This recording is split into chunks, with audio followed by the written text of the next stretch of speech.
Oi, pra você que tá assistindo esse vídeo. Eu decidi fazer um vídeo de material escolar porque eu sou uma pessoa que já comprei muito material escolar na minha vida, mas eu nunca tive uma recomendação verdadeira sobre o que eu tava comprando.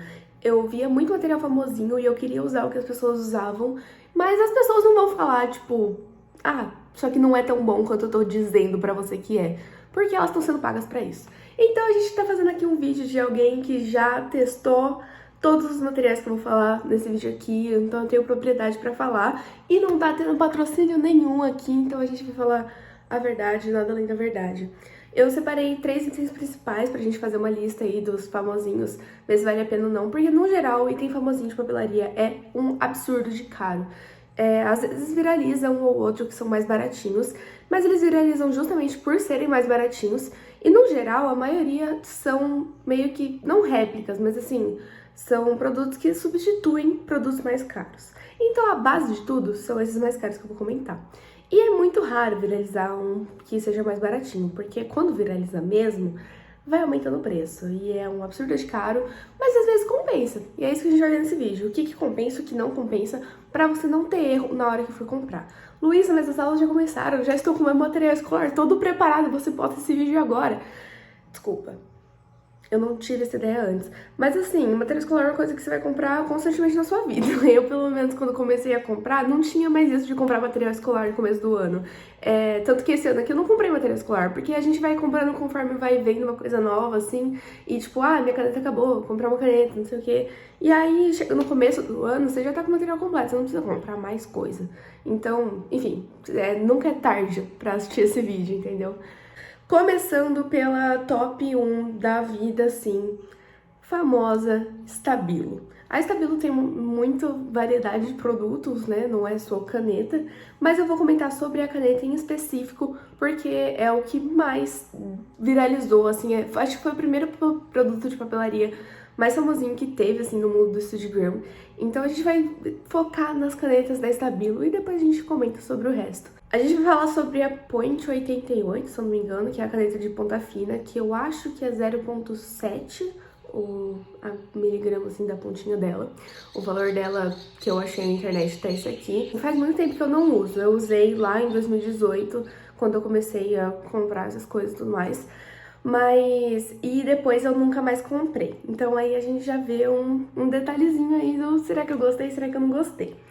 Gente, tem muita variedade de cores, tá? Isso não tem como negar. Tipo, tem muita tipo de cor diferente da mesma caneta.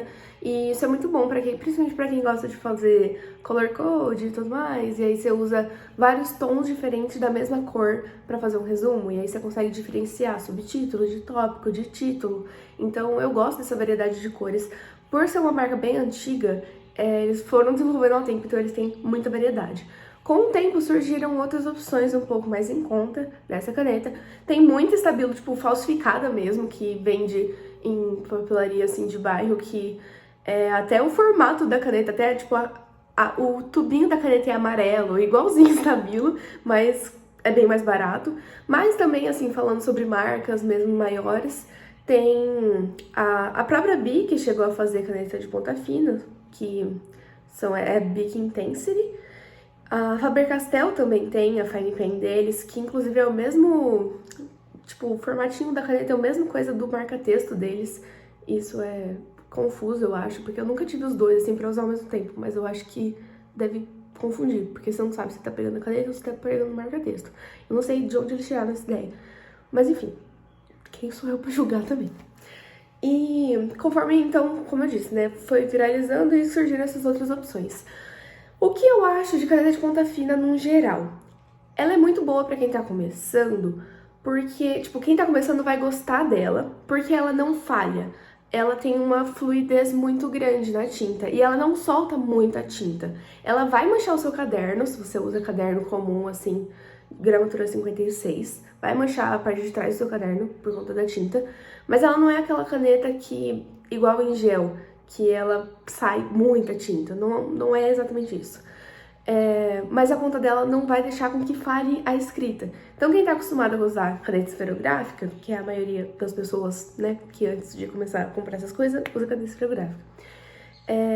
vai sentir uma diferença muito grande. E também, como eu disse, na variedade de cores, porque a caneta esferográfica não tem variedade nenhuma. Claro, agora as marcas também começaram a lançar, a própria New Pen tem várias variedades de caneta esferográfica. Eu recebi um kit deles que era tipo de youtubers, de influencers, assim, e aí elas são todas esferográficas e tem tipo até dourado, prata, tem muita cor diferente.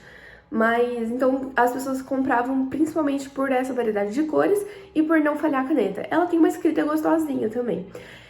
Eu não me adaptei à caneta de ponta desse jeito. Tipo, não uso, odeio, não. Mas eu prefiro caneta em gel, que também tem opções diferentes da própria Pilot Poplar. Tem muita cor de caneta diferente. Mas eu acho que a Stabilo tem ainda mais. Mas também não sinto falta, né? Não precisa ter tanta cor assim também. E, bom, eu prefiro, então, a Pilot Poplar, por exemplo, que é uma caneta em gel.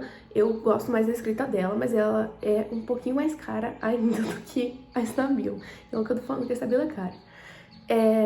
Mas assim, essa caneta de ponta fina, como eu disse, pode ser bom, mas ao mesmo tempo pode ser meio ruim pra quem tá iniciando, porque você pode acabar estragando a ponta dela muito fácil. Ela demanda um pouquinho de habilidade pra manusear.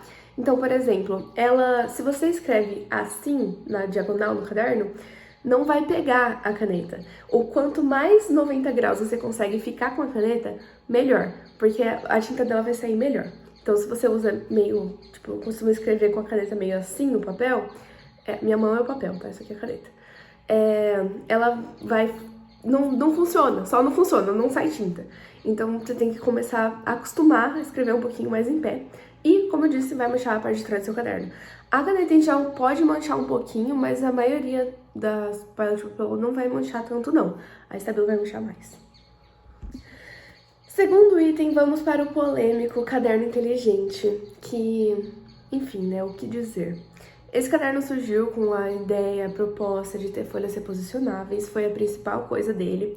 E ele também tem as opções de trocar os discos, trocar a capa, trocar até o elástico, acho que dá pra trocar, tipo... Não sei se o elástico em si, mas dá pra pôr pingente no elástico, tem um monte de coisa assim agora. Mas a ideia principal era a questão dele ser reposicionável. E depois, com o tempo, foi surgindo o caderno Studies, que começou com a ideia de ter linhas brancas e depois foi para esse sistema de reposicionamento. E hoje em dia é tudo junto e misturado. Hoje em dia o caderno inteligente também tem folhas brancas, como eu disse, a Studies também tem reposição de folhas, enfim. Eu tava comentando anteriormente sobre essa questão das marcas inventarem, assim, os produtos com uma proposta de ser mais barato. Então, por exemplo, a Bic, a Faber-Castell, que eu comentei, fizeram uma caneta de ponta fina, assim como a da Stabilo, só que um pouco mais barata. E nesse caso, não. Nesse caso, a Studies manteve o padrão alto, assim, de valor. Então, um caderno inteligente e um caderno Studies são preços bem altos, assim. Compensa? Eu sou muito suspeita pra falar. Eu comprei o caderno inteligente antes de ter o caderno Studies. E quando eu comprei, é a mesma coisa. Eu comprei pelo hype, comprei porque eu achava muito legal e porque todo mundo tinha. É basicamente isso. E eu não sentia... O que eu gostava era que a gramatura era alta. Mas tinha alguns cadernos também, tipo da Macchiato, por exemplo, que não era reposicionável, também tinha gramatura 90. Então, também não manchava atrás da folha, né, quando você escrevia com a canetinha. Então, eu também gostava bastante. Tipo, aliás, tinha essas outras opções. Eu gostava bastante por existir essa gramatura alta, mas tinha as outras opções que eram um pouquinho mais baratas, entendeu? A questão do reposicionamento em si é uma ideia interessante. Mas nossa, eu tô me embolando toda pra falar. Mas quem tá acostumado já a usar um caderno que não tem reposicionamento, não vai sentir tanta falta disso, porque a gente já se habituou, a gente sabe como usar um caderno sem que você tenha essa possibilidade de tirar as folhas. Então é uma readaptação. Claro que é uma coisa muito útil, é legal, assim, dá pra você usar às vezes. Mas, enfim, o que depois do caderno inteligente eu usei por muito pouco tempo, porque logo em seguida eu já virei parceira da Studies. Então eu comecei a usar muito mais caderno Studies, porque eu recebia muito caderno e até hoje é só o que eu uso. E assim, com o caderno Studies eu fui pegando esse hábito de usar a parte do reposicionamento. O que pra mim é bom nisso é poder tirar as folhas que você já usou pra deixar guardado e pôr folha nova pra usar o caderno de novo. É a principal parte que eu usei reposicionamento, assim. Porque às vezes você gostou muito do caderno, aí você escreveu só um pouquinho, aí tipo, você tem que arrancar as folhas, e aí fica aquele caderno desse tamanho, assim, e aí fica ridículo, né? Mas eu comecei a usar muito isso, o sistema de reposicionamento da Studies, nesse sentido, de poder reutilizar o caderno mesmo. E, gente, a Gramatura 90 me pegou muito. Eu postei 2 vídeos aqui, os 2 últimos vídeos desse canal são mostrando meus cadernos do primeiro ano do ensino médio. E que eu mostro a situação que era meus resumos naquela época, que era tudo bem tenebroso e eu achava que eu tava arrasando, enfim. E eu mostrei que eu não usava a parte de trás da folha do caderno, porque ficava manchada. Então eu usava, tipo, o dobro do que eu deveria usar do caderno, porque eu pulava uma página, sempre. E isso é ruim, né? O meio ambiente ora. Então, o caderno Studies e o caderno inteligente, eu senti muito essa diferença de poder usar o verso da folha. Foi realmente muito bom, assim. Eu não troco por nada caderno com gramatura 90. Realmente compensa muito. Vou falar que é um preço ok? Gente, é caro, é caro, é caro. Poderia ser mais barato. Mas eu gasto dinheiro feliz. Feliz mesmo, assim. E as folhas brancas, a linha branca da folha, também é uma coisa que eu não consigo mais fazer um resumo e achar que ele ficou bonito se ele não tá com uma linha branca. Tipo, ficou, é meio, sei lá, fiquei mal acostumada, entendeu? Tô mimada demais pelo Studies. Mas eu não consigo mais, assim, é muito mais bonito. Tem toda aquela questão, tipo, que você pode escanear e na hora de escanear não vai aparecer a linha. Mas eu nunca usei isso, eu só acho bonito mesmo, assim, tipo, bonito. E até ver a linha, assim, branca, eu acho bonito. Não sei se ainda é uma novidade pra mim, por mais que faça, sei lá, 3 anos que eu tô usando.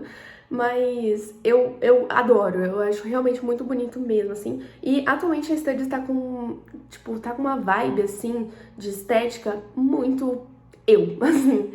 Então eu tô gostando muito dos produtos deles, eu tô achando tudo muito bonito. O caderno inteligente tem mais opção, principalmente masculino, a Studies falha muito nisso, ela não tem muita opção de capa masculina. Tô suando muito aqui. Mas o caderno inteligente tem mais opção, como disse, dá pra trocar o aro e tudo mais. Então, por ser também uma empresa mais antiga, né, eles têm mais tempo de mercado, então eles têm mais experiência. Mas eu tô gostando muito da estética mesmo da Studies. E é uma estética que você não vai achar em caderno de papelaria normal. E por fim, mas não menos importante, brush pen. Brush pen existe de várias marcas diferentes. Eu não vou citar nenhuma específica, assim, pra recomendar. Mas, nossa, eu tô vendo aqui as lâmpadas tá torta. Olha isso aqui. Tipo assim, ó. Ali tá bem colado com a parede, tá vendo? Aí essa última aqui tá muito longe da parede.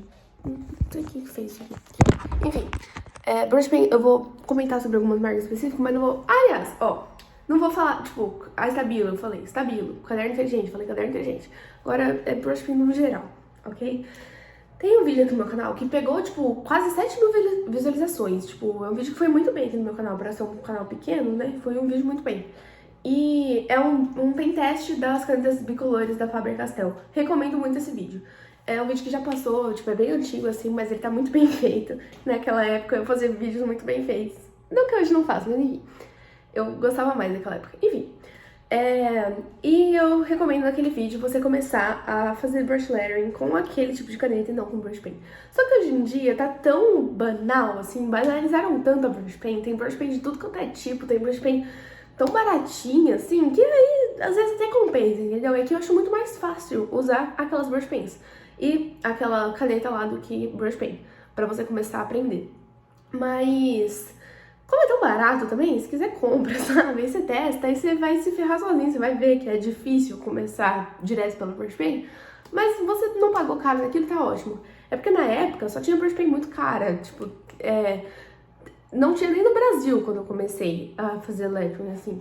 Então era bem difícil achar. E a caneta da Faber-Castell é uma opção que não é cara, juro. Essa sim, não é tão hypada quanto ela deveria ser, entendeu? Nossa, aquela caneta é sensacional, tipo, ela serve de marca-texto, ela serve de hidrocor comum, tipo, fazer canetinha, sabe? Escrever com mais fininho. Ela serve como brush pen, tipo, ai, ela é maravilhosa, entendeu? Então, eu não sei por que ela não é tão hypada assim. E não é caro, velho. Vem muita cor. Tipo, tem um kit com 12 canetas, que vem 24 cores. Tem um kit com 24 canetas, que tem 48 cores. Que é igual o lápis de cor, né? Então, eu não lembro o preço, mas, enfim, eu sei que não é caro. Então, eu já recomendei começar por aquela, faz muito tempo que eu falo disso, mas não sei se alguém me ouviu, né? Se ouviram... Eu nunca vi um relato, tipo, Luísa, realmente comecei com ela e deu certo. Ninguém nunca me falou nada sobre, mas, enfim. Brush Pen, as da Bic, não presta. Cis, melhor marca de brush pen. Tem uma, tipo, acho que é Caloi o nome da brush pen, é uma super cara, que faz aquarela, umas coisas assim, totalmente desnecessário. Eu já comprei uma de uma marca também, que eu esqueci o nome, também era horrível a brush pen. Ela desfiava a ponta conforme o tempo, era tenebrosa, assim. Já usei muito as da Sharp, que são muito boas, foram minhas primeiras brush pens. E foram muito boas, que vieram no estojinho, assim, que a minha amiga trouxe dos Estados Unidos, inclusive, porque eu não tinha aqui. É que Sharp também não tem muito aqui mesmo pra vender, né? Nem, até hoje não tem. Tipo, a marca não pegou muito aqui. Você tem que comprar pela internet se você quer as coisas. Mas a da Cis, aquela Cis Duo, dizem que a brush pen da Cis, que é só brush pen, não presta. E a que é brush pen e na outra pontinha tem uma ponta fina, é boa. Eu nunca usei a que dizem que não presta, eu só usei essa outra que dizem que é boa. E realmente é muito boa. Tipo, isso que eu falei da ponta desfiar não acontece com essa caneta. E, enfim. Então eu gostei muito dela, recomendo ela. Brush pen é uma coisa como eu disse, então, é caro, tem marcas mais baratas, mas eu recomendaria comprar das marcas mais caras porque vão durar muito mais. Então, a longo prazo, compensa milhões de vezes. E são muito melhores pra usar, ficam muito mais bonitas no papel. Enfim, compensa se você sabe usar. Se você não sabe usar, compra uma caneta pra iniciante, entendeu? Porque senão você vai acabar estragando o seu brush pen e de forma desnecessária. Então, você vai gastar um dinheiro que não... Tipo, dava pra aproveitar mais aquele dinheiro, entendeu? Mas enfim, o vídeo foi esse. Eu acho que ele ficou bem longo, então também já vou finalizar por aqui. Eu acho que eu falei demais, principalmente no começo. Enfim, espero que vocês tenham gostado. Tchau e até o próximo vídeo.